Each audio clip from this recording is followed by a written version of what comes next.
Bonjour, je m'appelle Pascale Ribordi, j'ai 2 filles de 15 et 20 ans et j'ai la chance de travailler à Grangeneuve, section agriculture, en ayant un parcours professionnel en tant que spécialiste de l'eau.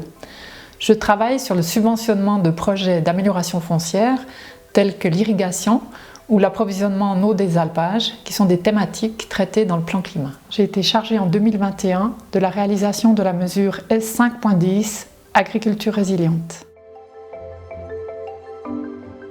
Nous avons réalisé en 2021 une étude prospective sur les besoins en eau d'irrigation dans le canton de Fribourg.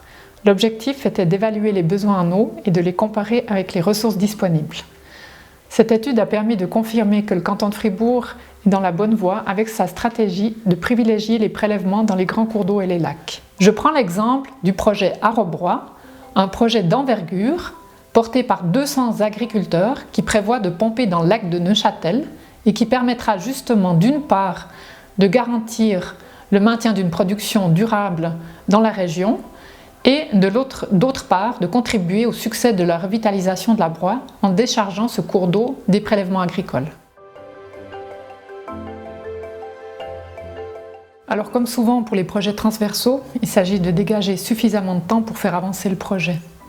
Je crois que parfois il ne faut pas avoir peur d'avancer par petits pas. Et ce qu'on a fait en 2021, c'est une première étape.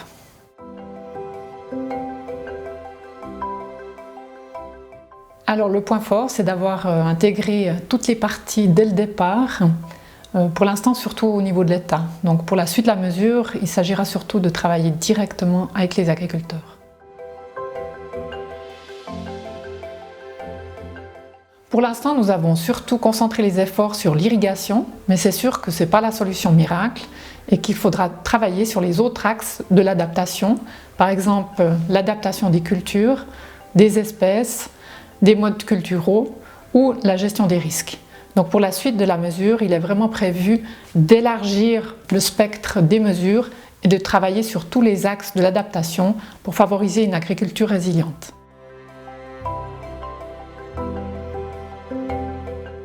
Alors c'est une chance de pouvoir travailler de manière transversale sur un enjeu majeur qui va tous nous affecter, en particulier le secteur agricole. Et concernant l'irrigation, quel que soit le mode de production, il faut de l'eau. Donc œuvrer pour ces projets-là, pour moi, c'est aussi s'engager pour la sécurité alimentaire.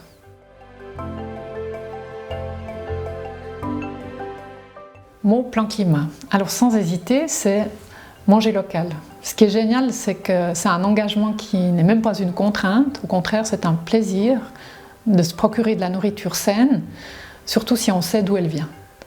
Avec ça, on a 2 effets. Donc d'un côté, on diminue la part de CO2 par l'importation des aliments et on soutient l'agriculture locale pour s'adapter au changement climatique.